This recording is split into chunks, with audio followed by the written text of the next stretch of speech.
ইন্নাল্লাযী ফারাদা আলাইকাল কুরআনা লারাদ্দুকা ইলা মাআদ। আমি চাই আল্লাহর এই জমিনে অন্য কারো বিধান চলবে না, আমি চাই আল্লাহর বিধান দিয়ে জমিন চলবে। আলা লাহুল খালক ওয়াল আমরু, বানিয়েছেন যিনি আইনও চলবে তার। কথা বলেন ঠিক কিনা?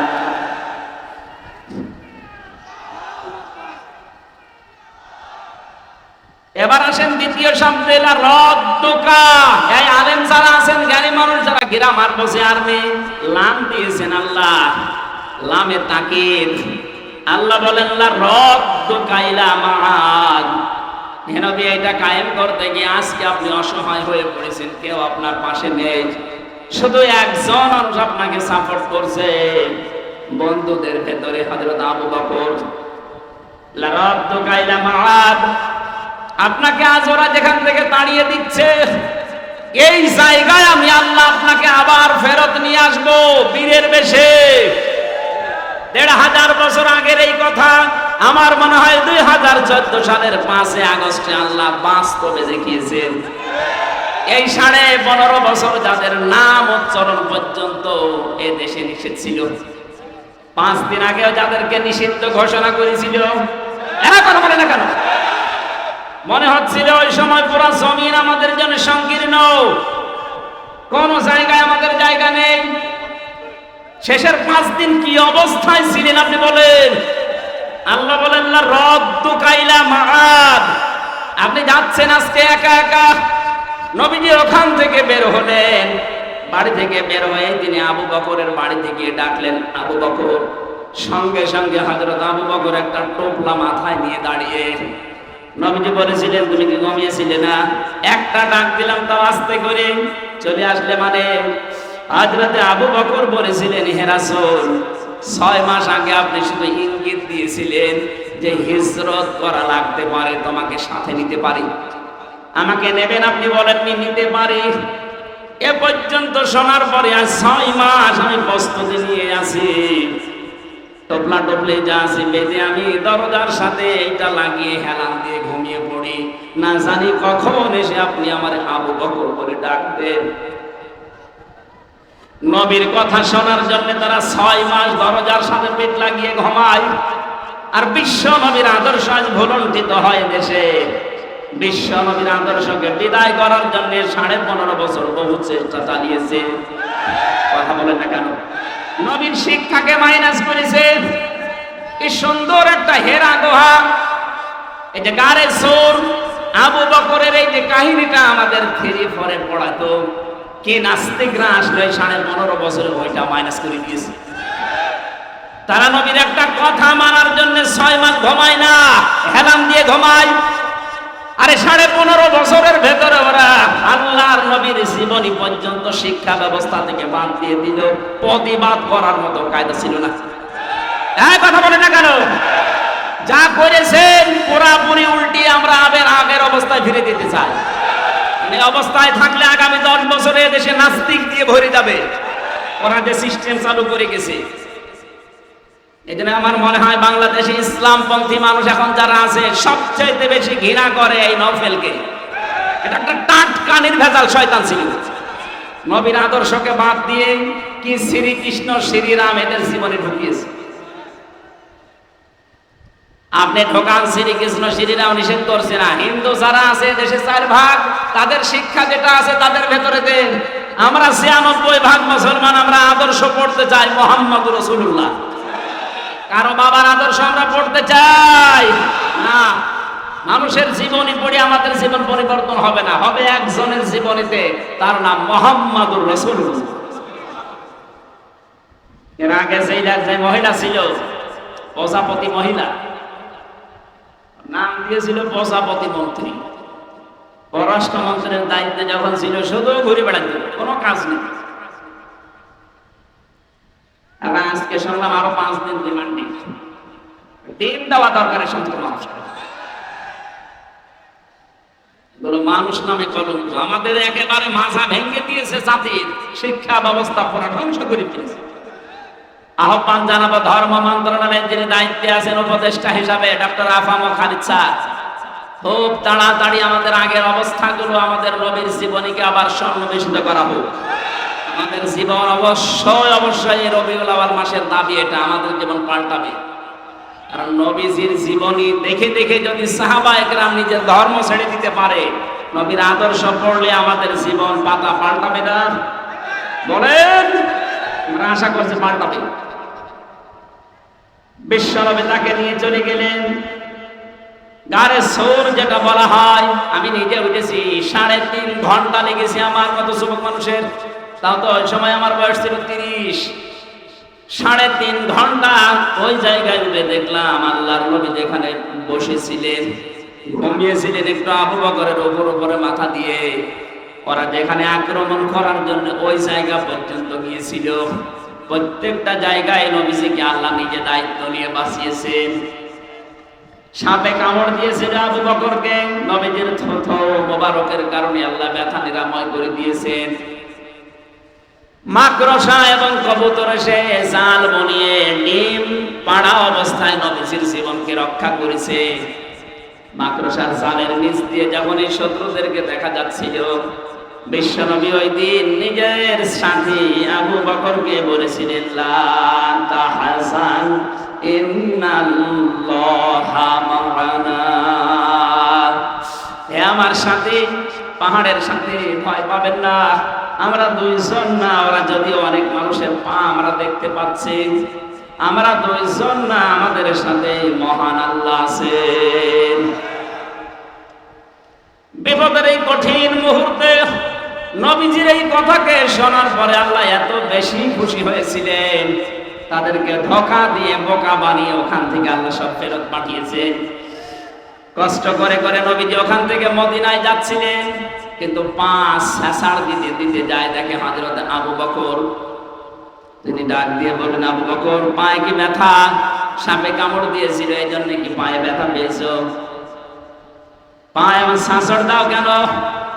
হযরত আবু বকর বলে, ইয়া রাসূলুল্লাহ, সাপে কাটার যন্ত্রণা তো ওই সময় শেষ হয়ে গেছে, কিন্তু আপনি যখন সামনে দিয়ে হেঁটে যাচ্ছিলেন, পেছনে আমি যখন হেঁটে হেঁটে যাই, দেখলাম আপনার পায়ের ছাপ মাটিতে, বালি মাটিতে পড়তে পড়তে যাচ্ছে পাহাড়ি এলাকায়। আমি আবুল হাবকে চিনি, অত আবুল হাকাম মানুষের পায়ের চিহ্ন পর্যন্ত দেখে বলে দিতে পারে এটা কার ছেলে, কখন হেঁটে গেছে। ও যদি কিছুক্ষণ পরে সকালবেলা এই রাস্তা দিয়ে যেতে যেতে দেখে যে আমরা হেঁটে গেছি, আমাদের ধরে ফেলবে। এই জন্য পা ছেঁচড় দেয় যেন আপনার পায়ের দাগগুলো মুছতে মুছতে যায়। গেলেন মদিনাতে, 10টা বছর অবস্থান করলেন। আজকে তিনি আর সাধারণ মানুষ নেই, যাওয়ার সময় নিয়ে গিয়েছেন কয়জন? আরো জোরে বলেন বলেন। এবার আসার সময় আসতেছেন 10,000 সাহাবী নিয়ে, প্রত্যেকের হাতে তরবারি। আমার তো মনে হচ্ছে 5 তারিখে, এর আগে যে 5 দিন আগে মাত্র 1 তারিখে নিষিদ্ধ ঘোষণা করেছিল, 5 তারিখে 5 দিনে এই দেশে 100 জনের 58 জন মানুষ ইসলামপন্থী হয়ে গেছে। কয়েকদিন আগের জরিপ বলছে এদেশে 100 জনের 58 জন মানুষ এখন চাচ্ছে যে দেশটা ইসলাম দিয়ে চলুক। আপনি যেতে দেন এভাবে কয়েকদিন, দেখবেন এদেশে 100 জনের 100 জন মানুষই বলবে যে আমরা ইসলাম দিয়ে দেশ চালাতে চাই। আর ইসলাম দিয়ে চললে টাকা পাচার হবে না, বেগম পাড়া হবে না। হ্যাঁ, কথা বলে না কেন? কেউ খেয়ে থাকবে, কেউ নেই খেয়ে থাকবে না। ইসলাম আসলে সবাই সমান। নিজের দায়িত্ব নিয়ে যাকাতের টাকাগুলো গরিবের বাড়িতে আপনি দিয়ে আসবেন। যাকাত নেওয়ার জন্য মানুষ দলে দলে পালে পালে আপনার বাড়িতে এসে পিষে মরবে না। নিজের দায়িত্ব থেকে আপনি নিচে দিয়ে আসবেন। অনেকে মনে মনে করে যে ইসলাম যদি এসে যায়, তখন আমি যে লাল পানি খাই, আমি যে একটু ডাল খাই, আমি যে একটু বাবা খাই, আমি যে আকিস বিড়ি খাই, আসিস বিড়ি খাই, কি হবে? এগুলোর কি হবে? শোনেন, ইসলাম যদি সত্যি দেশে কায়েম হয়ে যায়, এই যে মেয়র সাহেব যদি এখন বিড়ি খায় কি আমি জানি না, খায় না, আকিস বিড়ি বা আসিস বিড়ি যাই খায়, মসজিদের ভেতরে যদি প্রবেশ করে, পুরা মসজিদটা আল্লাহর রহমত দিয়ে ছায়া দেওয়া। এই জন্য মসজিদে উনি প্রবেশ করলেই বলে আল্লাহুম্মা আফতাহ লি আবওয়াবা রহমাতিক, হে আল্লাহ তোমার রহমতের দরজা সব আমার জন্য খুলে দাও। একথা বলে না? একথা বলে না কেন? তার মানে মসজিদ হচ্ছে রহমতের জায়গা। পৃথিবীতে কেউ যদি আল্লাহর রহমত পেতে চায়, দয়া চায়, তাহলে তার মসজিদে চাওয়াই লাগবে, মাস্ট বি। রহমতের জায়গা মসজিদ ছাড়া দুনিয়ায় নেই। কিন্তু কোন মানুষ যদি পৃথিবীতে গজব চায়, জেনা ব্যভিচার যেখানে হয়, যেখানে মানবতার লুণ্ঠন হয়, মানুষের অধিকার নষ্ট করা হয়, ওই জায়গায় যেন সে যায়। পৃথিবীর প্রত্যেকটি জিনিস নতুন সাজে সাজতে আরম্ভ করে। যে সমস্ত গাছ গাছালিতে পাতা ছিল না, ওই গাছ গাছালিগুলো আবার নতুন পাতা গজিয়ে যৌবন ধারণ করে। বিশ্ব নবী মুহাম্মদুর রাসূলুল্লাহকে আল্লাহ এই মাসে পাঠিয়ে তাম পৃথিবীর মানবতার জন্য একটা যৌবন উপহার দিয়েছে। নবীজিকে আল্লাহ পাঠিয়ে জানিয়েছেন, কুল বিফাদলিল্লাহি ওয়া বিরহমাতিহি ফাবিযালিকা ফালিয়াফরাহু ওয়া খায়রুম মিম্মা ইয়াজমাউন।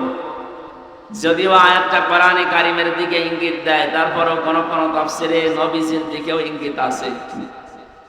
আল্লাহ পাক বলেন, নবী আপনি বলুন, মানুষেরা যা পেয়ে আনন্দ করে, যা গেইন করে, যা অ্যাচিভ করে, যা অর্জন করে, যা পেয়ে মানুষ আনন্দে লাফায়, আনন্দ করে, আমি আল্লাহর কাছে এগুলো একটাও আনন্দের বিষয় না।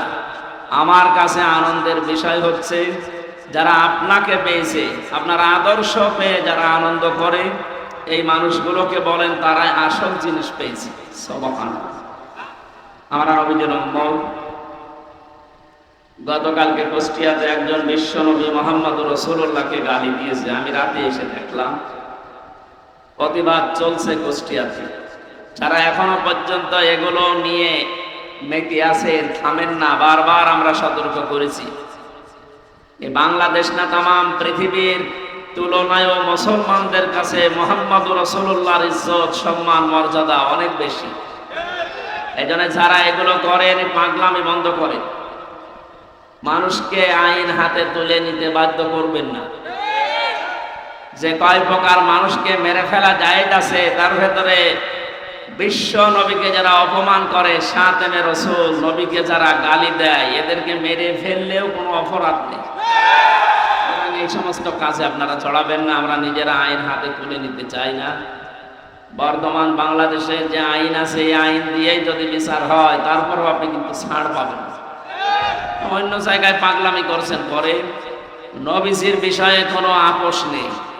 মুহাম্মদুর রাসূলুল্লাহ, আমরা এমনি নামাজ পড়তে না পারি, সিয়াম করতে না পারি, কিন্তু মুহাম্মদুর রাসূলুল্লাহর মর্যাদা আমাদের জীবনের চাইতেও বেশি। লা ইউমিনু আহাদুকুম হাত্তা আকুনা হাব্বা ইলাইহি মিন ওয়ালিদিহি ওয়া ওয়ালাদিহি ওয়ান নাসি আজমাইন। নবীজি বলেন, অতক্ষণ পর্যন্ত তুমি মুমিন হতেই পারবে না যতক্ষণ সন্তানাদি, স্ত্রী, পুত্র, ছেলে মেয়ে, দুনিয়ার সব মানুষের তুলনায় আমি মুহাম্মদুর রাসূলুল্লাহকে বেশি ভালোবাসা, মহব্বত দিতে না পারবে। সুতরাং এই হাদিস সামনে রেখে আমরা কিন্তু দুনিয়ার জীবন চালাই। আমরা নামাজ, সিয়াম, অন্যান্য ইবাদত, বন্দেগী, জিকির, আজকার আমাদের কম থাকতে পারে, মুহাম্মদুর রাসূলুল্লাহর মহব্বত আমাদের ভেতরে কম নেই। বলেন। তারপরও এটা রবিউল আউয়াল মাস আসলে এমনি মানুষ অনেকে আবেগে অনেক কিছু করে, যদিও ইসলাম সমর্থিত এগুলো না। যেহেতু যেটা ইসলামে নেই ওইটা আমরা ইবাদত মনে করে যেন না করি, সতর্ক করছি। রবিউল আউয়াল আসলে যারা নবীর জন্মদিন পালন করার জন্য পাগল হয়ে যান, পৃথিবীতে কারো জন্মদিন, মৃত্যুদিন পালন করা যায়। এটা ইহুদি খ্রিস্টানদের কালচার। আমি কথা বোঝাতে পেরেছি? ইসলামে যেটা নেই, কেউ যদি ইসলাম মনে করে এটা পালন করে, সে বেদাত করে। আর যারা বেদাত করে, সে যত জ্ঞানী মানুষ হোক ও গোমরাহ। আর যারা গোমরাহি অবলম্বন করে, আল্লাহ তাদেরকে জাহান্নামের পথে দিয়ে দেবে। এজন্য আমরা যেহেতু সচেতন মানুষ, জীবন চলে যাবে, তারপরও ইসলামে আমরা যেন কিছু না ঢোকাই। যতটুকু ভালোবাসা, মহব্বত সাহাবা একরাম দিয়েছে, তামাম রংপুর না তামাম পৃথিবীর মানুষ মিলে একজন সাহাবীর ভালোবাসা নবীকে দিতে পারবো আমরা? ওনারা যা করেছে, ওনারা আমাদের আদর্শ মডেল নমুনা, ওইটা দেখে দেখে আমরা বিশ্ব নবীর মহব্বত ভালোবাসা চালাবো ইনশাআল্লাহ। রবিউল আউয়ালে যারা শুধু জন্মদিন পালন করার জন্য এই যে 63 দিন অনুষ্ঠান চলছে, কোথায় পেয়েছেন এগুলো? যদিও আপনাদের রংপুর, রাজশাহী এই সমস্ত বিভাগে এগুলো কম, এই চট্টগ্রাম, সিলেটে ওরে বাবা কি মহব্বতে। অথচ পৃথিবীতে প্রমাণ সিরাতের যত গ্রন্থ আছে প্রায় 27টার উপরে, প্রায় গ্রন্থগুলো আমি দেখেছি কোন জায়গায় নবীজির জন্ম নিয়ে সাহাবায়ে কেরাম এবং তার বংশের লোকেরা এইরকম অনুষ্ঠান বানিয়ে আনন্দ করেছে আমরা পাইনি। হ্যাঁ, দুইজন চাচা আনন্দ করেছিল, একজন আবু লাহাব, একজন আবু তালেব। এই দুইজনেই নবীর জন্মে খুব খুশি ছিল, কিন্তু নবীর আদর্শে তারা খুশি ছিল না।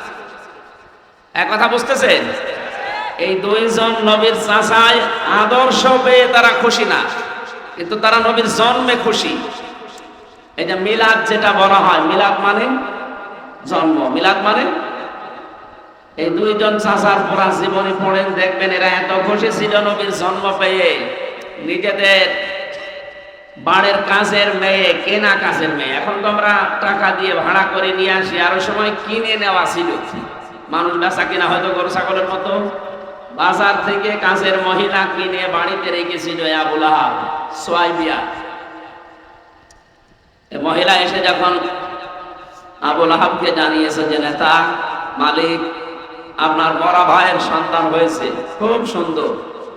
এই লোকটা এত বেশি খুশি, আবেগে, আনন্দে এই দুই আঙ্গুল দিয়ে বলেছিল, চা করে আমি আজাদ করে দিলাম। আল্লাহ খুশি হয়েছিলেন এই কাজটায়, কারণ নবীজির জন্য দুনিয়াতে কেউ কিছু করলে আল্লাহ এটা নষ্ট করে না, তার যদি ঈমান নাও থাকে। কথা বুঝতেছে? পৃথিবীর এইটা প্রমাণ আছে যে নবীর জন্য যা যে করবে ওইটা আল্লাহ ফেরত দেয় না, কারণ আল্লাহ নিজে মুহাম্মদ রাসূলুল্লাহ আশিক। সুবহানাল্লাহ বলতে পারেন না? এই যে বালাগাল উলা বিকামালিহি আমরা পড়ি অনেকে। শেখ সাদী রহমাতুল্লাহ আলাইহি 120 বছর দুনিয়ায় বেঁচে ছিলেন। তিনি 30 বছর এই পৃথিবীতে লেখাপড়া করেছিলেন, 30টা বছর। জন্মের পর থেকে 30 বছর পর্যন্ত একাধারে তিনি লেখাপড়ায় কাটিয়েছেন, পড়াশোনা। বাকি 30 বছর তিনি শুধু ভ্রমণ করেছিলেন তামাম দুনিয়া। বাকি 30 বছর তিনি 2টা কিতাব লিখেছিলেন, একটা গোরস্থান আর একটা বস্তা। এই 2টা কিতাবের ভেতরে শেষের 30 বছর চিন্তা করলেন, জীবনে বহু কিছু লিখেছি, মুহাম্মদ রাসূলুল্লাহকে নিয়ে আমি কিছু লিখতে পারি না। মানে যখন একটা কবিতা লিখছিলেন রাতের বেলা, বালাগাল উলা বিকামালিহি কাশাফাত দুজা বিজামালিহি হাসানাত জামিউ খিসালিহি, এ পর্যন্ত লেখার পরে তার কলম বন্ধ হয়ে গেছে। তাহাজ্জুদের নামাজ আদায় করে ঈশাই নামাজে তিনি ঘুমিয়ে গেলেন। স্বপ্নের ভেতরে মুহাম্মদ রাসূলুল্লাহ এসে ডাক দিয়ে বলে, সাদি, চিন্তা কিসের? এখানে একটা মাসলা হবে, আপনারা শুনতেছেন? এই যে এত বড় একজন বুজুর্গ মানুষ শেখ সাদী রহমাতুল্লাহ আলাইহি, নাম শোনেননি? উনি নবীজিকে তাহাজ্জুদের নামাজের বায় নামাজের পাটিতে ঘুমন্ত অবস্থায় স্বপ্নে দেখেছিলেন। কি অবস্থায় বলেন? পৃথিবীর এই চর্মচক দিয়ে নবীজিকে জেগে থাকা অবস্থায় দেখা সম্ভব না। কিন্তু আজ 2-3 দিন একটা বিষয় নিয়ে বিতর্ক চলছে। বাংলাদেশের একজন নাম করা আলেম ছিলেন, কিন্তু বাতিলের পাঁচাটা গোলাম, ফরিদউদ্দিন মাসুদ। এই লোকটা আকীদা পেশ করেছে যে আমি জীবিত অবস্থায় রাসূলকে দেখেছি। নাউজুবিল্লাহ। এটা কোনো মুমিনের আকীদা না, এটা ভ্রান্ত আকীদায় আছে। ও যদি তাওবা না করে ও মুশরিক। কথা বলছেন না? হযরত শেখ সাদী ঘুমের ভেতরে তিনি বললেন, হে রাসূল, আমার চিন্তার বিষয়ে জীবনে বহু কিছু লিখেছি, কোনোদিন আমার কলম থেমে যায়নি। আজকে আপনাকে আমি লিখতে গিয়ে তৃতীয় লাইনে আমার কলম থেমে গিয়েছে, আর মনে আসে না যে কি লিখবো, মিলাতে পারি না। নবীজি স্বপ্নের ভেতরে ডাক দিলেন, সাদিক কলমটা হাতে নাও, আর আমি যা বলি এটা লিখে নাও। বলো তো কে কে লিখেছিলে তুমি? হযরতে শেখ সাদী ঘুমের ভেতরে নবীজিকে শোনালেন, বালাগাল উলা বিকামালিহি কাশাফাত দুজা বিজামালিহি আসনাত জামিআ ফাসালিহি।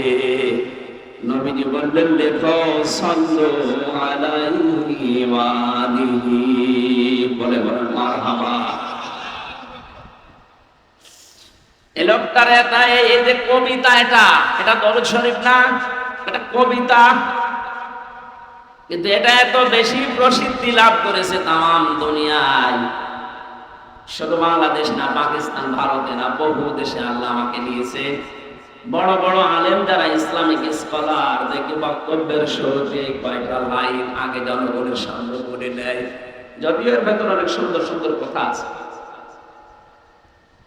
এই লোকটার 120 বছরের জীবনের মাত্র এই একটা লাইন আল্লাহ পাক এত বেশি পছন্দ করেছিলেন নবীজির কারণে। কার কারণে বলেন বলেন? এই জন্য মানুষের জীবনের কখন কোন কাজটা কবুল হয়ে যায়, নবীজির জন্য দুনিয়ায় যে যা করেছে আল্লাহ, কাফের হলেও নষ্ট করেনি। এই যে আবু লাহাব, ওটা কাফের, ওর নামে আল্লাহ কোরআনে সূরা দিয়েছেন, আয়াত নাযিল করেছেন, কিন্তু তার এই কাজটাকে আল্লাহ নষ্ট করেন না। যে দুইটা আঙ্গুল দিয়ে ওই ইশারা দিয়ে নবীর জন্মে খুশি হয়ে নিজের কাজের মহিলাকে আযাদ করে দিয়েছিল, কিয়ামত পর্যন্ত ওকে আল্লাহ শাস্তি দেবে কবরে, এইটা ফাইনাল। কিন্তু এই দুইটা আঙ্গুল মুখের ভেতরে সোমবারের দিন যেদিন নবীজি এসেছিলেন, মুখের ভেতরে একটু যদি চোষা মারে একটু আনন্দ পায়। সুবহানাল্লাহ বলতে পারেন না? একটা কাফেরের এই কাজকে আল্লাহ নষ্ট করেননি নবীর জন্য। কার জন্য? আর একটা আবু তালেব, এই লোকটার কাজও আল্লাহ নষ্ট করেনি। এত খুশি হয়েছিল নবীর জন্মে, কিন্তু আদর্শের কথা যখনই বলতে গেছে না, তখন উনি আর মানতে চান না। তাকে পাহারা দিয়েছিলেন, ছোটবেলা থেকে জীবন দিয়ে পাহারা দিয়েছিলেন। কাফেররা যখন তাকে চাপ দিয়েছিল, আজকেও বিশ্বের দিকে তাকান, ইসলামের সঠিক কথাগুলো যারা তুলে ধরতে যায় তাদেরকে অনেকে চাপ দেয়, হুমকি ধামকি দেয়, পারে না। তাদের পরিবারকে ব্ল্যাকমেল করে, পারে না। তাদের যারা সমর্থন করে, সাপোর্ট দেয়, তাদের পেছনে যারা আছে তাদেরকে পর্যন্ত চাপ দেওয়া হয়। ওই সময় আবু তালিব যেহেতু নেতা, কুরাইশ নেতা, আশপাশের যারা আরো ছোটখাটো নেতা আছে তাদের সবচেয়ে বড় নেতা ছিল। এসে ডাক দিয়ে বলেছে, আবু তালিব, তোমাকে আমরা মান্য করে চলি, কিন্তু তোমার ভাতিজা নতুন অনেক ধর্মের আবিষ্কার করে যা আরম্ভ করেছে, থামতে বলো, নয়তো আমাদের হাতে তুলে দাও। আবু তালিব বাড়িতে গেলেন, নবীজিকে ডাক দিয়ে বললেন, মুহাম্মদ, ভাতিজা আমার, কাফেররা এসেছিল তোমাকে তাদের হাতে তুলে দিতে বলে, অপশন দিয়েছে কয়েকটা। যদি দুনিয়ার সবচেয়ে বেশি সুন্দরী মহিলা চাও, এই পুরো আরব জাহানে তোমাকে তারা দিয়ে দেবে। যদি সম্পদ দাও, তারা সম্পদের মালিক বানাবে। ক্ষমতা চাইলে তাদের যে চেয়ার আছে, ক্ষমতার চেয়ারও তোমাকে অর্ধেক দিয়ে দেবে। কিন্তু শুধু একটা কথা জানিয়েছে, তুমি যে নতুন ধর্ম প্রকাশ করো, প্রচার করো, এইটা বন্ধ করে দেওয়া লাগবে, আর নয়তো তাদের হাতে তোমাকে তুলে দেওয়া লাগবে। বিশ্বনবী ওই সময় চাচার কাছে দাঁড়িয়ে যে কথা বলেছিলেন, চাচা কাফের, কিন্তু তার মনে কথাটা এত বেশি আসর করেছিল, লেগেছিল। ডাক দিয়ে বলে, চাচা আমার, তারা আমাকে তাদের হাতে তুলে দিতে বলে। যারা যে সমস্ত জিনিস দেওয়ার ঘোষণা দিয়ে গেল, ওইগুলো তো দেওয়া সম্ভব। যেটা দেওয়া সম্ভব না, আকাশের চাঁদ যদি আমার বাম হাতে দেয়, সূর্য যদি আমার ডান হাতে এনে দেয়, এরপর আমি মুহাম্মদ ঘোষণা দিলাম যে ধর্ম আমি প্রচার করছি, আমার আল্লাহ আমাকে নির্দেশ দিয়েছে, এক সেকেন্ডের জন্য সেটা প্রচার করা বন্ধ করা আমার জন্য সম্ভব না। বলেন সুবহানাল্লাহ। এই সময় আবু তালিব এই লোকটা নবীজির এই কথা শোনার পরে এত বেশি আবেগ আপ্লুত হয়েছিলেন, বিশ্বনবীর মাথায় হাত দিয়ে বলে, বাদিসা মুহাম্মদ, তুমি যা আদিষ্ট হও সব প্রচার করো, আমি তোমাকে কথা দিচ্ছি কবরের মাটিতে শোয়ার আগে তোমার পেছন আমি ছাড়বো না। বলে বলেন সুবহানাল্লাহ। তারা কিন্তু খুশি ছিল, দুইজনের জীবনীতে পেয়েছি তারা জন্মে খুব খুশি মিলাদে। যখনই নবীজি তাদের সামনে আদর্শ প্রচার করলেন, আবু তালিবের সামনে যখন বলেছিলেন, আমি আবি তালিব লা ইলাহা ইল্লাল্লাহ হাজ্জুল লাকা ইনদাল্লাহি ইয়াওমাল কিয়ামাহ, রাহুল বুখারী। হে চাচা, আপনার জোরে বলতে হবে না, শুধু আমার কানের কাছে মুখ নিয়ে আস্তে করে ঘোষণা দেন যে লা ইলাহা ইল্লাল্লাহ। রিসালাতের ঘোষণা তো লাগবে না, যেহেতু আমি নিজেই মুহাম্মদুর রাসূলুল্লাহ, ওটা আমি নিয়ে নিলাম। শুধুমাত্র আল্লাহর একাত্মবাদের বিষয়টা আমার শোনান, কানের কাছে মুখ নিয়ে বলেন।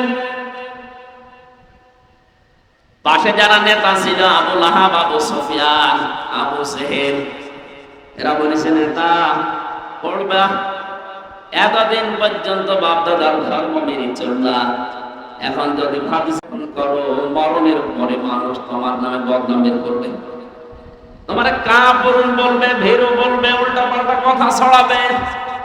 লোকটা আর পড়ে না। নবীজির মন খারাপ হয়ে গিয়েছিল, চিন্তা করলেন কি হয়ে গেল, সারাটা জীবন আমাকে কোলে পিঠে করে কাকে করে নিজের সন্তান আলীকে পাত্তা দিত না, আমি মুহাম্মদুর রাসূলুল্লাহকে বুকে নিয়ে ঘুমাতো। আমার দাদা 8 বছর বয়সে ইন্তেকালের সময় চাচার হাতে আমার তুলে দিয়ে গেছে, এখনো পর্যন্ত আমি মুহাম্মদের চাচার আন্ডারে থাকি, অথচ আজকে আমার চাচা জাহান্নামী হয়ে যাচ্ছে। তিনি মন খারাপ করলেন। ফেরেশতা জিবরাইল সূরা কসসের 56 নম্বর আয়াতটা নিয়ে হাজির হয়ে গেলেন। হে নবী, ইন্নাকা লা তাহদি মান আহবাবতা ওয়ালাকিন্নাল্লাহা ইয়াহদি মান ইয়াশা। তাফসীরে ইবনে কাসিরের ভিতরে আছে, নবীজি ডাক দিয়ে বলেছিলেন, চাচা বহু চেষ্টা করলাম আপনার পেছনে, আপনি এই কথা বললেন, আমার মনটা খারাপ হয়ে গেল। এই যে দেখছে জিবরাইল এসে গেছে, কি নিয়ে এসেছে বার্তা। ফেরেশতা জিবরাইল বলে, আপনি মন খারাপ করবেন না, কাঁদো কাঁদো অবস্থা আপনার দেখতে পাচ্ছি, কেন আপনার মন খারাপ হয়? হেদায়েত কি আপনার হাতে আল্লাহ দিয়েছেন বলেন? এটা তো আল্লাহ নিজের হাতে রেখেছেন। এটা যে আপনার চাচা, এটা আল্লাহ জানেন। সারা জীবন আপনাকে কোলে নিয়ে, কাকে নিয়ে, পিঠে নিয়ে, বুকে নিয়ে মানুষ করেছে, খাওয়া দাওয়া দিয়েছে, আল্লাহ দেখেছে। কিন্তু লোকটার মন নেই। আপনি এত চেষ্টা করার পরও লোকটার মন নেই। এই জন্য আমার আল্লাহ পাক তাকে জোর করে হেদায়েত দেয়নি, কারণ হেদায়েত কে পাবে এটা আপনার চাইতে আল্লাহ ভালো জানেন। বলেন সুবহানাল্লাহ। এই লোকটা এত কিছু করেছিল, জীবনে খুশি আনন্দ মিলাতে, কিন্তু নবীর আদর্শের কথা শুনে তার মুখ ফিরিয়ে নিয়েছে। এখানে হাদিস হচ্ছে এটা, কিয়ামতের দিন নবীজি বলেন, আমার এই চাচা আবু তালিবের পায়ের নিচে জাহান্নামের জয়টা জোতা আল্লাহ পরিয়ে দেবে। এই জোতার গরমের ঠেলায় তার মাথার মগজ পর্যন্ত টকবক করে উঠবে। আর এক চাচা আবু লাহাবের কথা শুনলেন, বিশ্ব নবী সাফা পাহাড়ে দাঁড়িয়ে বলেছিলেন, ইয়া সাবাহা, হে সকাল। তার মানে মানুষ যদি বিপদে পড়তো ওই সময় পাহাড়ের পাদদেশে উঠে তারা ঘোষণা দিত, হে সকাল, আমার বিপদ চলছে। লোকজন সবাই যখন পাহাড়ের পাদদেশে হাজির হয়ে গেছে, ডাক দিয়ে বলে, মুহাম্মদ তোমাকে দেখতে পাচ্ছি, কি হয়েছে তোমার, কি বিপদ বলো। নবীজি ওই দিন বলেছিলেন, আমি যদি বলি পাহাড়ের পাদদেশে পেছনের সাইডে একদল শত্রু সেনা অবস্থান করছে তোমাদেরকে আক্রমণ করার জন্য, আমি তোমাদের যেটা অপেক্ষা করার জন্য বলছি, সতর্ক হওয়ার জন্য, এখন যদি সতর্ক না হও তাহলে তারা আক্রমণ করবে। ওরা বলেছিল আপনি যা বলেন আমরা সব বিশ্বাস করি, কারণ কোনোদিন আপনি মিথ্যা বলেননি, এটা আপনারা জানি। যখনই নবীজি বললেন তোমরা যদি এই মুহূর্তে আল্লাহর একত্ববাদের স্বীকৃতি না দাও তাহলে তার গজবের ফেরেশতারা অবস্থান দিচ্ছে তোমাদের উপর আক্রমণ চালাবে। সামনে কেউ কোনো কথা বলে নাই, হাজারো মানুষের একটা লোক দাঁড়িয়ে একটা পাথর নিয়ে নবীজির দিকে নিক্ষেপ করেছিল আর জানিয়েছে তাব্বালাকা আদিহাদা জামাতানা ইয়া মুহাম্মদ, এ মুহাম্মদ তুই ধ্বংস হয়ে যা। নাউজুবিল্লাহ। এই কথা বলার জন্য আমাদেরকে একত্রিত করলি, তুই ধ্বংস হয়ে যা, বরবাদ হয়ে যা, তুই নষ্ট হয়ে যা। আল্লাহ পাক এত বেশি নারাজ হয়েছিলেন এই কথার দ্বারা, ও হাত তুলে পাথর নিক্ষেপ করেছিল মাত্র এক হাত দিয়ে। কয় হাত বলেন? অথচ কোরআন বলছে তাব্বাত ইয়াদা আবী লাহাবি ওয়া তাব। এখানে তাব্বাত ইয়াদুন না ইয়াদা ছিল, তাসনিয়ার কারণে নুনটা পড়ে গেছে, ইসাফতের কারণে নুনটা পড়ে গেছে। তাব্বাত ইয়াদা শব্দের শাব্দিক অর্থ হচ্ছে দুই হাত। আল্লাহ বলেন আবু লাহাবের দুই হাতই ধ্বংস হয়ে যা। প্রশ্ন আসতে পারে আল্লাহ কি অবিচারক? বলেন, সে তো এক হাত দিয়ে পাথর নিক্ষেপ করেছিল নবীর দিকে। আল্লাহ যদি রাগ করে কিছু করেও তাহলে তার এক হাত ধ্বংস হওয়ার কথা বলবেন? তাব্বাত ইয়াদুন কথা বলেন না, দুই হাতের কথা দিলেন। আমি যদি এখন এই যে জিনিসটা পাথর মনে করি এখান থেকে নিক্ষেপ করি, শুধু এক হাতের দ্বারা হবে না, এই হাত নড়াচড়া করবে। আপনি দেখেন কোন পাথর নিয়ে যদি জোরে নিক্ষেপ করেন দূরের দিকে, এই হাত দিয়ে যদিও মারেন এই হাত নড়াচড়া করবে, সাপোর্ট দিচ্ছে, সমর্থন জানাচ্ছে। আল্লাহ পাক বলেন যখন পাথর নিক্ষেপ করে নবীর দিকে এক হাত দিয়েই করেছিল, কিন্তু এই হাত দিয়ে একটু নড়াচড়া করেছে, এই জন্য আমি ওই হাতও রাখলাম না, নষ্ট করে দিলাম। এতটুকু আল্লাহ শেষ করেননি, শুধু আয়াত নাযিল করে আল্লাহ শেষ করবেন তা না, কিয়ামত পর্যন্ত আয়াত থেকে মানুষ যেন শিক্ষা নিতে পারে। যেহেতু তার দুই হাত আল্লাহ ধ্বংস করেছিলেন, কারণ এতটুকু যে হাত একটু নড়াচড়া করে সাপোর্ট দিয়েছে। আজ ১৫০০ বছর পর বিশ্ব নবীর আদর্শের পেছনে যারা লেগেছেন বিভিন্ন মানুষ আমরা দেখতে পাচ্ছি। হয়তো আপনি ডান হাত দিয়ে শক্তি সামর্থ্য অনুযায়ী কাজ করছেন, আর বাম হাত দিয়ে পেছনের দরজা দিয়ে অনেক রাগর টাকা পয়সা ক্ষমতা দিয়ে আপনাদেরকে সাপোর্ট দিচ্ছে। আবু লাহাবের যদি এক হাত দিয়ে পাথর নিক্ষেপ করে দুই হাতে ধ্বংস হয়ে যায়, আজ বিশ্বে যারা মুহাম্মদুর রাসূলুল্লাহর আদর্শের পেছনে লেগেছে আর পেছনে যারা নড়াচড়া দিচ্ছে বাম হাতের মতো, কাউকে আল্লাহ ছাড় দেবে না, ধ্বংস করে দেবে। আল্লাহ পাক বলেন মা আগনা আনহু মালুহু ওয়া মা কাসাব। শুধুমাত্র সে না, তার দুই হাত না, অতাব্বা সে ধ্বংস হয়েছিল, এটা প্রমাণিত।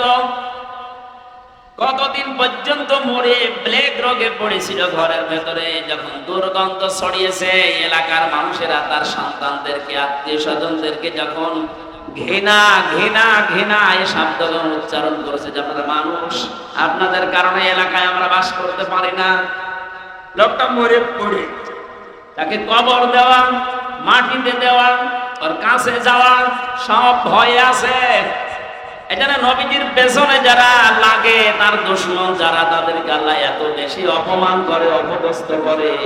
আপনি দুনিয়ার দিকে তাকান, এই ১৫০০ বছর আল্লাহ ঠিক ওইটাই করছে। ওদেরকে এত নিচে নামা, এত অপমান করে, ওর কাছেও মানুষ যেতে রাজি না। এই কালা মানিকের দিকে তাকান, হয়তো নবীজিকে কিছু বলেনি, কিন্তু নবীর নায়েব যারা, নবীর ওয়ারিস যারা, নবীর উত্তরাধিকারী, নবীর আলেম যারা, তাদের পেছনে সবচেয়ে বেশি ভূমিকা ছিল এই লোকটার। এক কথা বলে না কেন? এবং হাসানুর রবিনুর, রাশেদ খান মেননের, এই শয়তানরা আর যাই করুক, আলেমদের পেছনে লাগার এক নাম্বার উস্তাদ ছিল। আল্লাহ এদের অপমানও বেশি করেছে। আর উপরে ঠিকঠাক ভেতরে সদরঘাট যারা ছিল, উপরে আলেমদের সাথে ভালো ব্যবহার করত, আর ভেতরে গোড়া কেটে দিত। তার ভেতরে হাউ আঙ্কেল একজন, ছোট হুজুর যা পিসকে হুজুর, ওইটা আমার সাথে ছিল ছেলে। ও আমারে বলছিল, হামজা ভাই এই হাউ আঙ্কেল উপরে উপরে আমরা দেখি অনেক ভালো মানুষ, ব্যবহার ভালো করতো। রিমান্ডে আমারে যখন নিয়েছে, হাতির ছিলে রাত 12:30টার সময় আমার নিয়ে গেল। দুই দিকে রাস্তা ব্লক করা, 12:30 একটাই। আমার পুরা পোশাক খুলেছে, হাতে আমার সিগারেট লাগিয়েছে।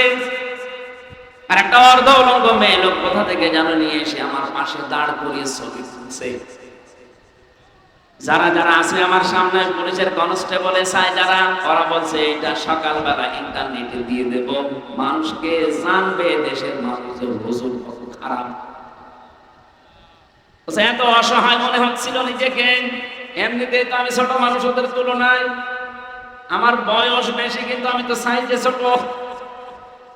যে মেয়ে লোককে নিয়ে এসেছে তার মাথা পর্যন্ত আমি এত লম্বা মেয়ে লোক, আর আমি তো মাত্র 2 হাতের বেশি না, আমারই মাথা পর্যন্ত। এক এসআইকে ডাক দিয়ে বললাম, ভাই আপনারা যা করছেন এটা কি হারুন সাহেব জানেন? জানেন না মানে? উনি তো করাচ্ছেন। অথচ তার আগের দিন রিমান্ডে এত ভালো আচরণ আমার সাথে করে গেল। মাওলানা সাইদি সাহেব, মাওলানা মামুনুল হক, এমনকি আমির হামজা, এই সমস্ত নাম নিয়ে বেশ ভালো ভালো কথা বলছিল আমার মুখ থেকে কিছু বের করার জন্য। অথচ আজকে নাকি আচরণগুলো সব তার নির্দেশে হচ্ছে। চোখের পানি ফেলে দিয়ে বললাম, মাবুদ আমি আর যাই হয় তোমার নবীর ওয়ারিস। আজকে যা করলো তুমি তো দেখলে, কালকে নাকি ওরা ইন্টারনেটে দেবে। যা যা করেছে আল্লাহ, তুমি যদি সত্যি এগুলো দেখতেছো, আমার বিশ্বাস তুমি ওর সাথে এরকম করো। আল্লাহ করে না? হ্যাঁ বলেন বলেন।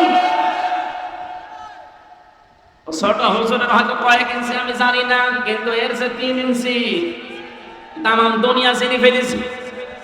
অনেক মহিলারা এখন জিকির করছে 3 ইঞ্চি 3 ইঞ্চি। মানুষ জিকির করে আল্লাহ, আর ওরা জিকির করছে 3 ইঞ্চি। আলেমদের উপরে উপরে অনেক ভালো ব্যবহার করতে দেখেছি কাউন্টার টেররিজমের রিমান্ডে, কিন্তু ভেতরে ভেতরে মানুষগুলো এত বেশি জঘন্য আচরণ করেছে, একটাকে আল্লাহ ছাড়ে নাই। আমার যে লোকটা 11 ঘন্টা টাঙিয়েছিল, এই আসাদুজ্জামান, কাউন্টার টেররিজমের প্রধান, তা মানুষ নামে কলঙ্ক, একটা টাটকা নির্ভেজাল শয়তান। আমার কালো কাপড় দিয়ে চোখ বেঁধে নিয়ে মাটির নিচে নিয়ে মানুষকে বলতো পিটা। অথচ নিজের কামরায় যখন নিয়ে যেত রাতে, তখন তার আচরণ ফেরেশতার মতো। পরবর্তীতে কনস্টেবল যারা, এসআই যারা, ওদের জিজ্ঞাসা করতাম, ভাই এই এই যে আচরণ গুলো করলো, উনি জানে না। জানে না মানে উনি তো করাচ্ছে। আমার মোবাইলটা 3 বছর পরে আদালত ফেরত দিয়েছে কয়েকদিন আগে। আমার মামলা সব খারিজ হয়ে গেছে, ওই যে ফ্ল্যাশ মেরে সব নষ্ট করে দিয়েছি। এমন কোনো কিছু নেই যে ওরা দেখে না, যা ছিল। এমনকি সে বিয়ের সময় একটা ছবি তোলা ছিল ম্যাডামের, ওই ছবিটা পর্যন্ত আমার রিমান্ডে দেখিয়ে বলছে, কে শাবনুরের ছবি না পূর্ণিমার ছবি আপনার এই মোবাইল? পূর্ণিমা পূর্ণিমা করো কোথায় পাবেন? দেখি ওই ম্যাডামের বিয়ে রয়েছে, আমার ম্যাডাম। এবার আমার বলছে, হুজুর এত সুন্দর বউ পাই কি করে? দাঁড়ান আপনার বউ তুলে নিয়ে আসছে। বলেন ওর চরিত্র কি দেখেছি? আমি আর চাই হয়, আমি নিজে আলেম দাবি করি না, কিন্তু মানুষ তো আমারে আলেম বলে। এক কথা বলে না কেন? দেশের শিক্ষা ব্যবস্থা অনুযায়ী অন্তত আমার সার্টিফিকেট আছে। আমি কামেল করেছি ফেকা নিয়ে, আমি অনার্স মাস্টার্স করেছি কোরআন নিয়ে। এই হিসাবে মানুষ আমাকে এই দেশের সার্টিফিকেট অনুযায়ী আলেম বলে। নবীর ওয়ারিস আমাকে ভাবে আপনি যা করলেন জেনে শুনে, অথচ মাঝে মাঝে এসে বলতে আপনার কোনো দোষ নেই, আমরা জানি দোষ নেই, আপনি এগুলো করেন কেন? সাধারণ যেভাবে আচরণ করেন মানুষের সাথে ওইরকম করেন, জেলে দিয়ে দেন। জেলে থাকা অত ঝামেলা না, কিন্তু আমরা রেখেছিলেন তো ফাঁসির কন্ডেম ছেলে হয়েছে। 24 ঘন্টা তালা লাগিয়ে রাখে, এদিকে 2.5 হাত, এদিকে 3.5 হাত, মনে হচ্ছে কবরে আছে। 2 দিন 5 দিন 7 দিন 3 বছর 1 টাকা আল্লাহ ছাড়ে নাই। দেখেন যেইগুলো এরকম উপরে ভালো ছিল ফিটফাট, ভেতরে সতর্কঘাট, প্রত্যেককে আল্লাহ অপমান করেছে। অন্তর্বর্তীকালীন সরকার আসার পরে দেখি ওদেরকে সব ওএসটি করেছে। শুধু ওএসটি না, ওদের এখন যা অবস্থা। সেদিন আমার মামলার রায় হওয়ার দিন আমি আদালতে দাঁড়িয়ে কল দিয়েছিলাম মামলার রায় দিয়েছে। এতদিন ওরে আমি স্যার বলতাম, এখন দেখো উল্টো করে আমার স্যার বলছে। বলছে স্যার আপনি কল দিয়েছেন, আলহামদুলিল্লাহ, আপনি জীবনে যেন আর আমার নামে কিছু বললেন না। মানে ধরা পড়ার পরে আমার বাবার কাছ থেকে 10 লাখ টাকা নিয়েছিস, বলবে যে হুজুরের নামে আমরা আর মামলা দেব না, টাকা দিন। আমার বাবা একেবারে হন্তদন্ত হয়ে তাড়াতাড়ি করে 8 লাখ পাঠিয়েছে। বললি যে মামলা দেব না, নাই তো 50টা মামলা দেব। কথা ঠিক রাখেন, টাকাও নিল আর একটা মামলাও দিল, আবার রিমান্ডেও নিল। এদের যে চরিত্র, এরা যা করেছিল উপরে উপরে আর ভেতরে যা করেছে, জঙ্গি নাটক সাজিয়ে মনিরুল আমার নামে এই মামলা দিয়ে এমন এমন কাজ করেছিল, মনে করেছিল এর দ্বারা বাংলাদেশ জামাতে ইসলামী এবং ছাত্র শিবিরকে এদেশের এবং বাইরের দেশে মানুষের কাছে একে কালার করে দেব। আল্লাহ পুরা উল্টিয়ে দিয়েছে। জামাত আর শিবির দেশে এখন যে জঙ্গি না, এটাতে মানুষের সঙ্গী, এটা প্রমাণ হয়ে গেছে। ডক্টর শফিকুল ইসলাম মাসুদ বড় ভাই ঘোষণা দিয়েছে, এদেশে যদি ইসলাম উপরে উঠতে পারে, ক্ষমতায় যেতে পারে, জঙ্গি মুক্ত রাষ্ট্র আমরা উপহার দেব। ওদের এখন গাত বাঁধা শুরু হয়ে গেছে। এই আবার কোন কোন মন্ত্র পড়ছে, তোমরা যেটা দিয়ে উল্টা পাল্টা রিপোর্ট তৈরি করে বাইরের দেশকে দেখিয়ে যে না এদেশ কোরআনের হাতে দেওয়া যাবে না, এদেশে জঙ্গি আছে, ওরাটা নাটক বানিয়ে মঞ্চস্থ করতে সব এখন উল্টিয়ে গেছে। বাইরের যত দেশ এখন সবাই প্রমাণ পাচ্ছে না এদেশে যারা ইসলামপন্থী এই মানুষগুলো জঙ্গি না, এদেরকে জঙ্গির ট্যাগ লাগানো হয়। ট্যাগ লাগায় কারা? যারা আসল জঙ্গি। কথা বলেন। জঙ্গির নামে যে লোকটার ফাঁসি দিয়েছেন নাটক করে, আব্দুর রহমান শায়েক, এই লোকটা আপনাদেরই আত্মীয়, আমি নাম নিলাম না, কথা বলছেন এখন।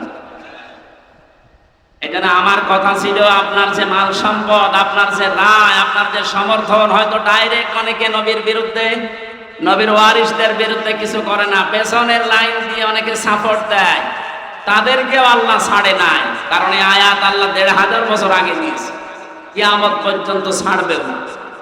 সায়াসলা নারান যাতা লাহাব, অতি শীঘ্রই আমি তাকে লেলিহান আগুনে প্রবেশ করাবো। অমরাত, তার স্ত্রীকেও, কারণ তার স্ত্রীও নবীর বিরুদ্ধে ছিল। এখান থেকে প্রমাণ হয় যে সমস্ত মেয়ে লোকাজ তার স্বামীরা নবীজির বিরুদ্ধে, ইসলামের বিরুদ্ধে, আর বউগুলো মেয়েগুলো ইসলামের বিরুদ্ধে অবস্থান নিয়ে স্বামীকে সাপোর্ট করছে, তাদেরকেও স্বামীর সাথে জাহান্নামে দেওয়া হবে। এই জন্য বিবেক আপনার আছে, আপনি তার গরু ছাগল না। এটা শুনছেন, পাল্টাবেন নিজেকে। আমরা আসল কথায় আসি, আমরা শুধু নবীর মিলাদে জন্মে আমরা খুশি না, আমরা নবীর আদর্শে খুশি। কারণ জন্ম নিয়ে মিলাদ নিয়ে যারাই খুশি আমরা দেখতে পাচ্ছি তারা সব জাহান্নামী। কথা বলেন ঠিক কিনা? আর 2 জন চাচার কথা জানি, একজন হামজা আর একজন আব্বাস।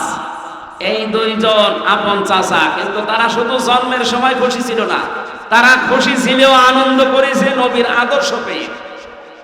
এ কথা বলেন না কেন? তারা এত বেশি খুশি হয়েছিল নবীর আদর্শে। হামজা এই লোকটা তীর ধনুক চালানোর ওস্তাদ ছিল। পশু পাখি শিকার করতে বের হতে, একদিন এক হরিণের পেছনে দৌড়াচ্ছে। মানুষ দেখলে তো হরিণ দৌড়ায়। হযরতে হামজা তীর নিয়ে যখনই তিনি জঙ্গলের ভেতরে এগিয়ে যাচ্ছেন, হরিণ দেখে নিজের কাছে চলে আসতেছে। কি গো আশ্চর্য, হরিণ তো দৌড়াবে আর আমার কাছে আসে। হরিণ একেবারে কাছে আসার পর ডাক দিয়ে বলে, মাবুদ, জীবনে আমার জবানটা খুলে দাও, আমি শুধু নবীর পক্ষে একটা কথা বলেছি, ধন্য করি। আমি আগেই বলেছিলাম নবীজির জন্য পৃথিবীতে যে যা করেছে একটাও আল্লাহ নষ্ট করেনি, একটাকেও আল্লাহ পাক না দিয়ে পারেননি।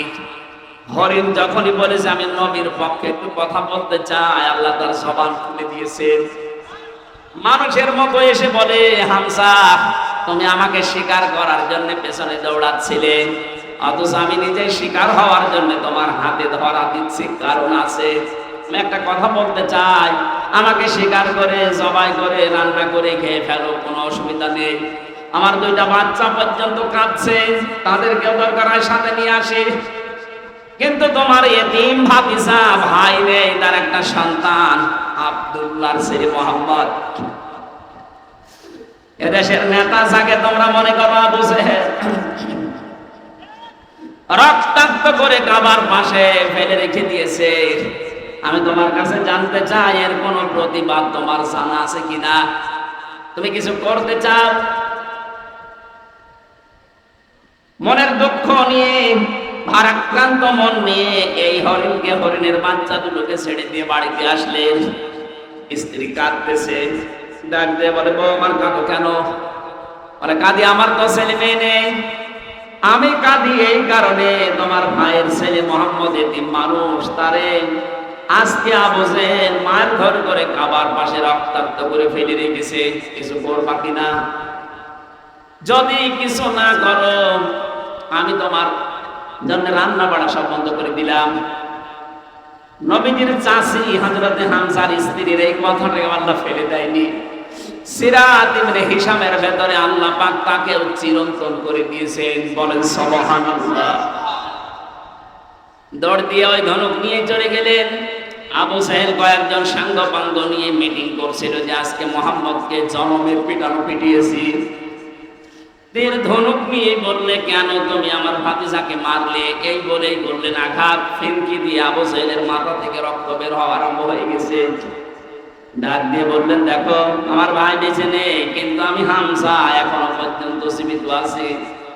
আমি তার ধর্ম মানি না, তার যে নিজের নতুন ধর্মের দিন এটা আমি মানি না, বিশ্বাসও করি না। কিন্তু আমি বেঁচে থাকা অবস্থা আমার ভাতিজার দিকে যেন কোনোদিন ধরে না তাকাতে দেখি।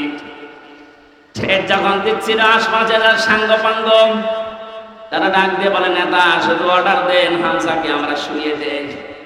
আবু জেহেল বলেছে, দেখো ও যখন কথা বলছিল আমার মনে হচ্ছে ওর দুই পাশে দুইটা বাঘ দাঁড়িয়ে আছে। সিরাত ইবনে হিশামে লেখা আছে, এই দুইটা বাঘের আকৃতি তাকে আল্লাহ দেখিয়েছিলেন শুধু নবীর পক্ষে হযরত হামজা থাকার কারণে। বাড়িতে গেলেন, যাবার পথে হযরত মুহাম্মদুর রাসূলুল্লাহ কাজ হয়ে পড়ে আছে পাহাড়ের পাদদেশে। মাথাটা তার উপরে নিলেন, ডাক দিয়ে বললেন, ভাতিজা তোমাকে যে আঘাত করেছিল এই মুহূর্তে তাকে আমি আঘাত করে রক্তাক্ত করে ফেলে রেখেছি, তুমি খুশি হয়েছো? নবীজি এবার চোখ তুলে তাকালেন, বললেন, চাচা আপনি এসেছেন, আমার শত্রুকে আপনি ওই পরিমাণে মার দিয়েছেন, আপনি আমাকে বলেন খুশি আছো কিনা? না, আমি খুশি হইনি। হযরত হামজা ওই সময় বলেছিল, ভাতিজা কি করলে তুমি খুশি হবে তাই বলো, আমি আজ তাই করব। নবীজি বললেন, চাচা সত্যি আপনি আমাকে খুশি দেখতে চান, আনন্দিত চান? বলে, হ্যাঁ চাই। বলো, আপনি আবু জেহেল সহ তাম পৃথিবীর সবাইকে যদি মারধর করেন আমাকে খুশি পাবেন না। আমি খুশি হব তখন যখন আপনি আমার এই আদর্শটা মেনে পড়বেন। লা ইলাহা ইল্লাল্লাহু মুহাম্মাদুর রাসূলুল্লাহ।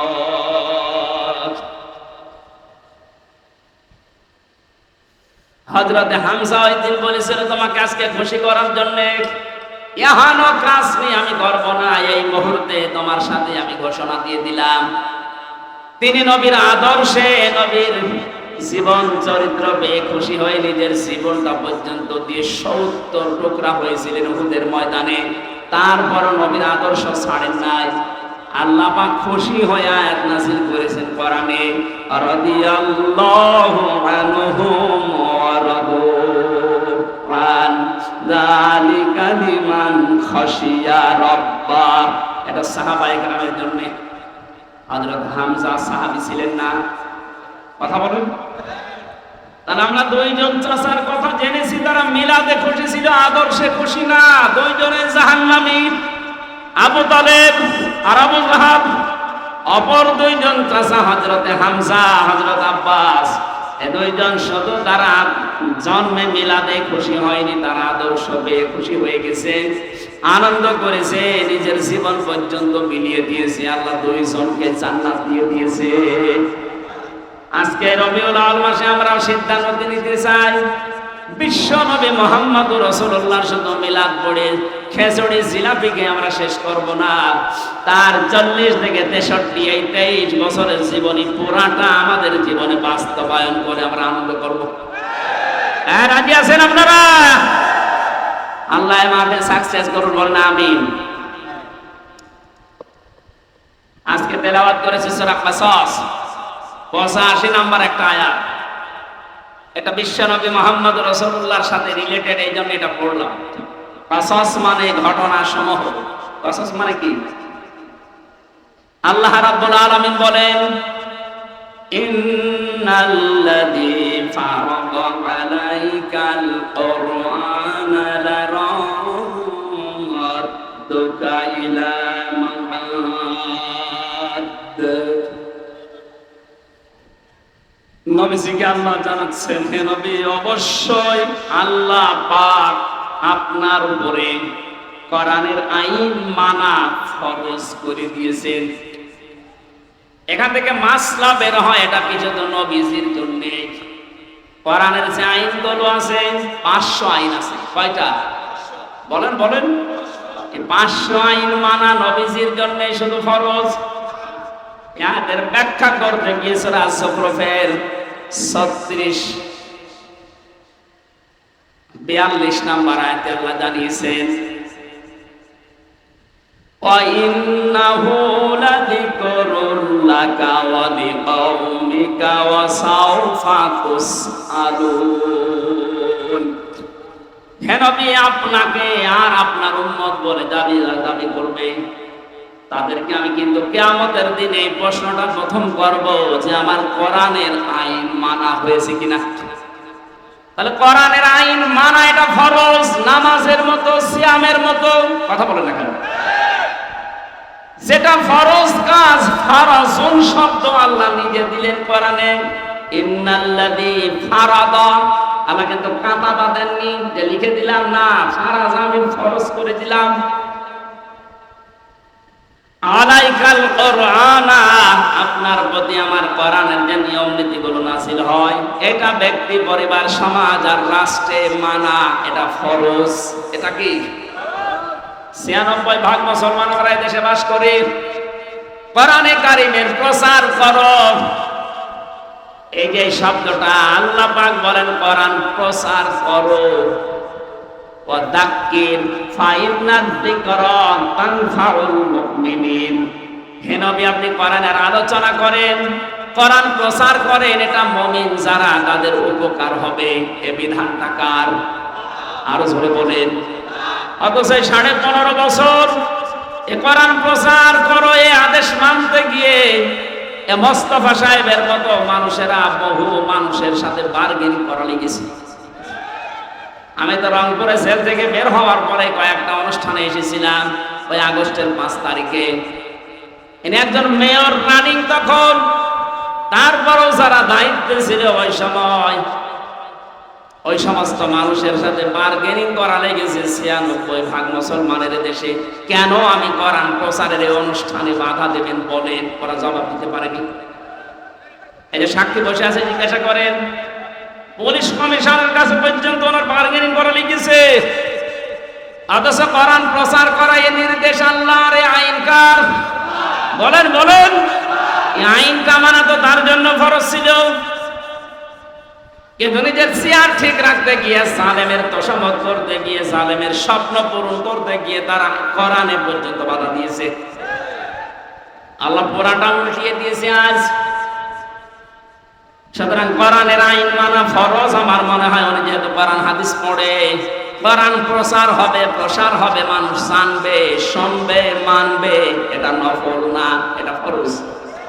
আজকের এই আয়োজনে হাজার হাজার টাকা খরচ এমনি খেলা করার জন্য না, লক্ষ মানুষের ভেতরে একটা মানুষও যদি মন মানসিকতা পরিবর্তন হয়ে আল্লাহর বিধানের দিকে ঘুরে আসে, যত মানুষ এই অনুষ্ঠানে টাকা দিয়েছেন প্রত্যেকের টাকা ওসমানের মতো কবুল হয়ে যাবে। নবীজিকে আল্লাহ জানিয়েছেন আমার কোরআনের আইন মানা ফরজ, যত আইন আছে সব, না কয়েকটা?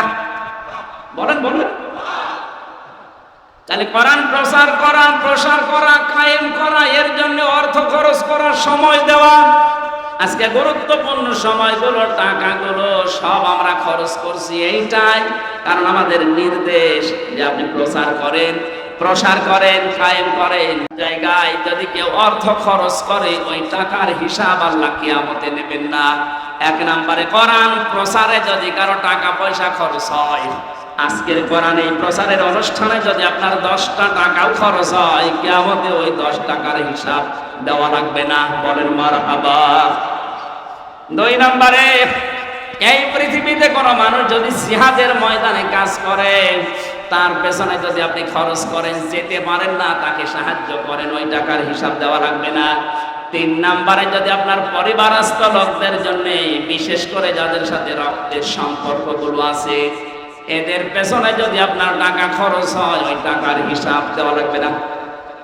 এখানে মাসলা আসে, আজ অনেকে কৃপণ এত বেশি পরিবারস্থ লোকদের জন্য খরচ করতে চান না। না, এটা উচিত না। আপনার টাকার যখন হিসাব দেওয়া লাগবে না, তখন পরিবারস্থ লোকদের বিনোদন দেওয়ার জন্য বিশাল টেলিভিশন কিনে দেবেন। শরীয়তের ভেতর থেকে যতটুকু বিনোদন দেওয়া যায় অতটুকুর জন্য যদি আপনি তার জন্য টাকা খরচ করেন, এই যে মনে করেন ওয়াইফাই লাইন নিয়েছেন, ইন্টারনেট, প্রতি মাসে 1000 টাকা বিল দেওয়া লাগে। আপনি যদি দেখেন আপনার ছেলে মেয়ে, আপনার বউ এই ইন্টারনেট ফ্রি থাকার কারণে মাসে প্রতিদিন এখান থেকে কোরআনের নির্দেশগুলো নামায়, নবীজির হাদিসগুলো ওখান থেকে নামিয়ে পড়ে, এরকম পরিবেশ যদি আপনি তৈরি করে ইন্টারনেটটা নেন, ওয়াইফাই লাইন নেন, যত টাকা এর পেছনে খরচ করবেন এই টাকার হিসাব দিন, প্রসারে কায়েম হয়ে যাবে, হিসাব দেওয়া লাগবে না।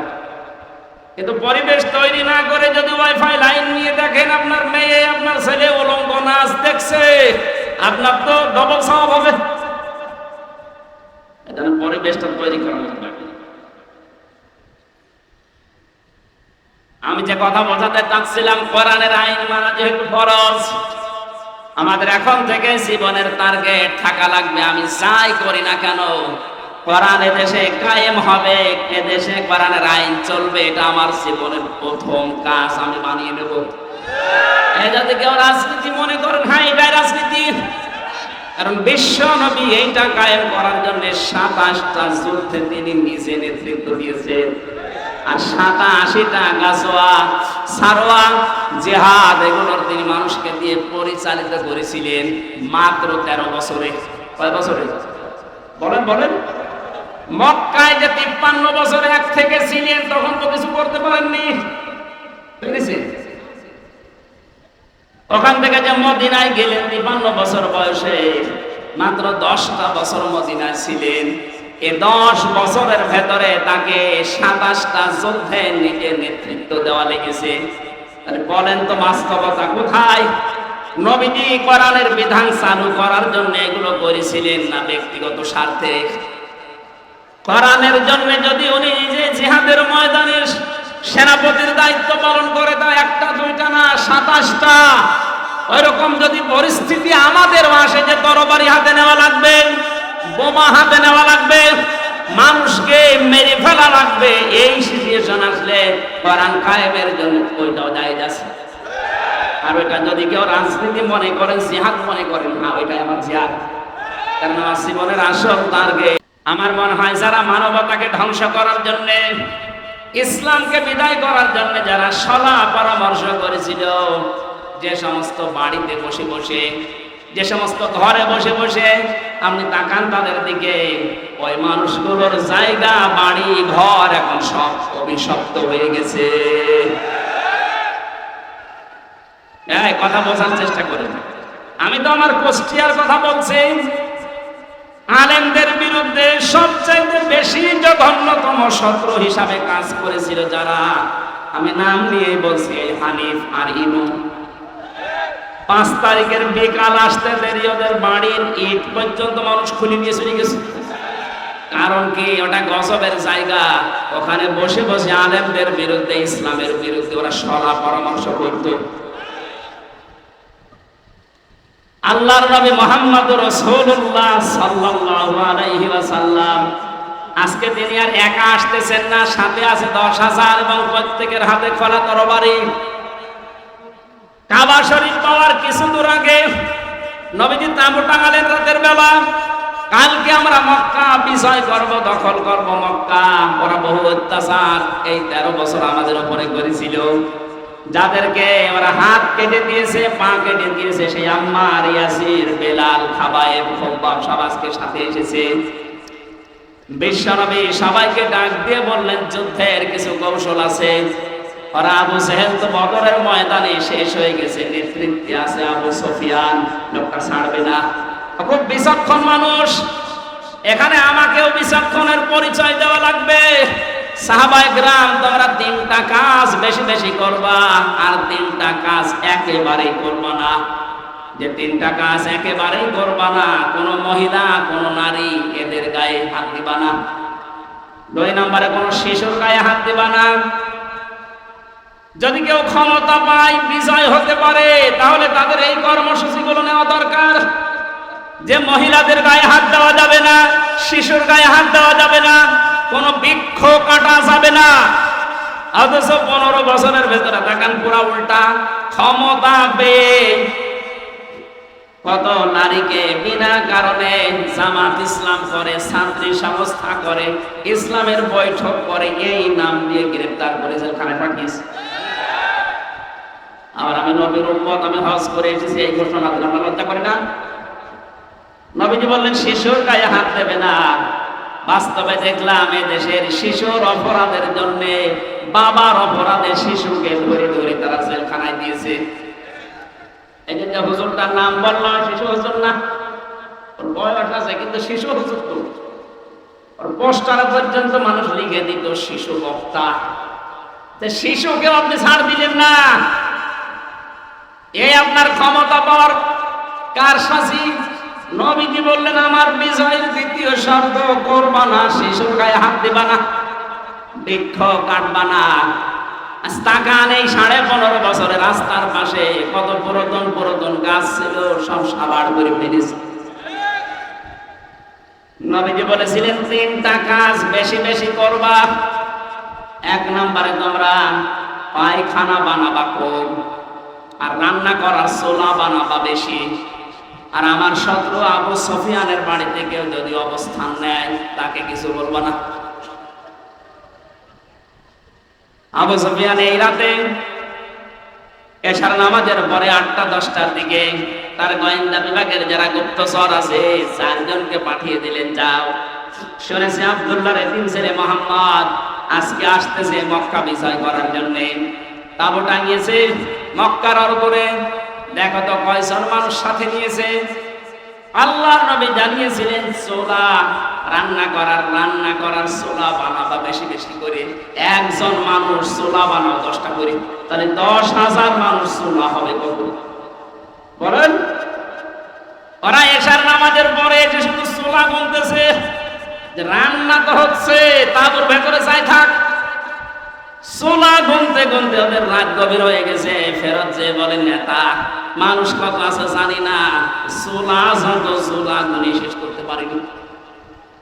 ধমক দিয়ে বলে, তোদের পাঠালাম মানুষ গণনা করতে, তোরা গণনা করলে চুলা হবে না, তোদের দিয়ে আরেক দলকে ফজরের পরে পাঠালেন, যাও।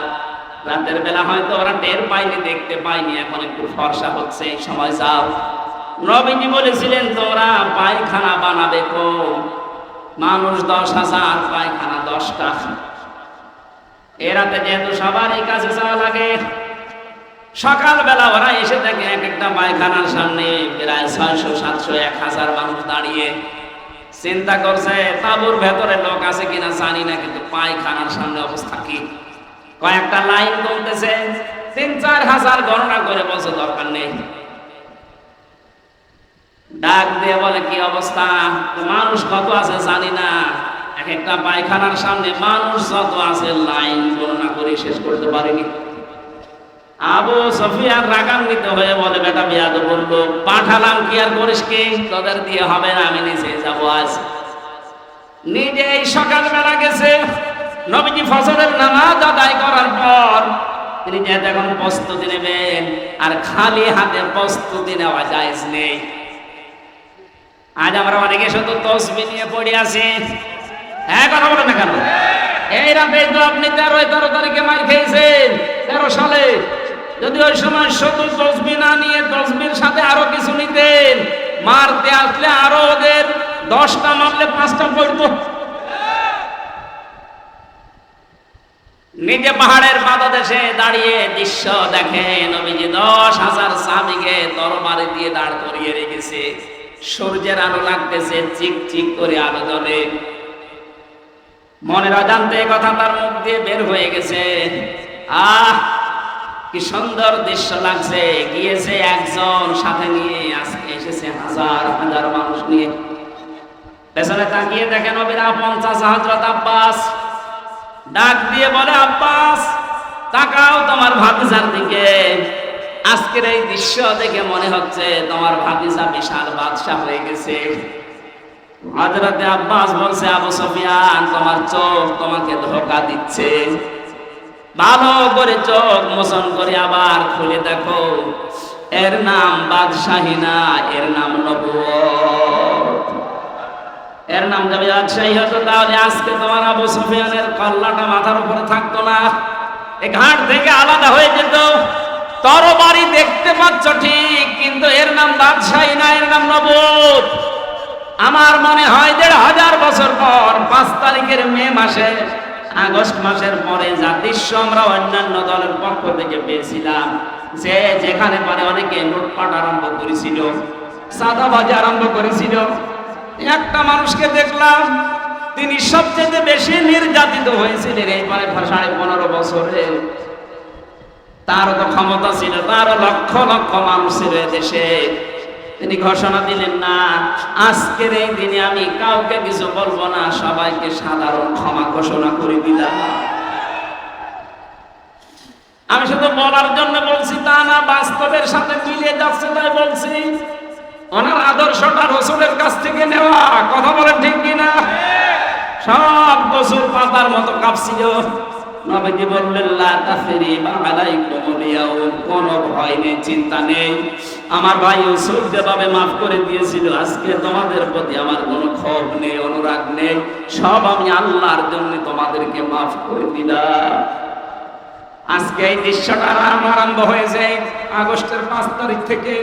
এজন্য 1 মাস আর 16 দিনে এদেশের 35 জন মানুষ চাইতো ইসলাম কায়েম হোক। গত বর্ষ দিনের রিপোর্ট, এদেশে এখন 100 জনের 58 জন মানুষ চাচ্ছে ইসলাম এদেশে চলে আসুক। শুধুমাত্র এই উদারতার কারণে আল্লাহ জানিয়েছিলেন, নবী আপনাকে আমি দিচ্ছি ঠিক, আবু বকরকে সাথে নিয়ে যান, ফেরত আসবেন, আমি গ্যারান্টি দিলাম, একা একা না, আপনি বিজয় দেশে ফেরত আসবেন। আল্লাহ পাক নবীর রিসালাতের রবিউল আউয়াল মাসে তার চরিত্র থেকে যে কথাগুলো আমরা শুনেছি, বাস্তবে যেহেতু মিলে যাচ্ছে অনেকের জীবনের সাথে, বাকিটা তিনি কোরআন দিয়ে পুরো আরব জাহান চালিয়েছেন। ওইটাও আমরা পুরো বাংলাদেশকে দেখতে চাই। বলেন আমিন।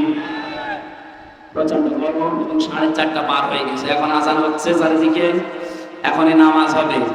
গরমে আমি আর কথা বলতে পারছি না। রাতের বেলা আজকে একটা মাহফিল আছে, টাকা পয়সা আসলে এদের সব নষ্ট হয়ে গেছে ঝড়ে বৃষ্টিতে। যারা দিয়ে দেননি এখনো পর্যন্ত, আমি আশা করছি আপনারা দিয়ে যাবেন, বাড়িতে নিয়ে যাবেন না। বা যারা দিতে এসেছিলেন, তারা এদের হাতে, এদের বিভিন্ন জায়গায় হয়তো মগ দেওয়া আছে, ওখানে একটু দিয়েছি। আল্লাহুম্মা আমিন। লা ইলাহা ইল্লা আনতা সুবহানাকা ইন্নী কুনতু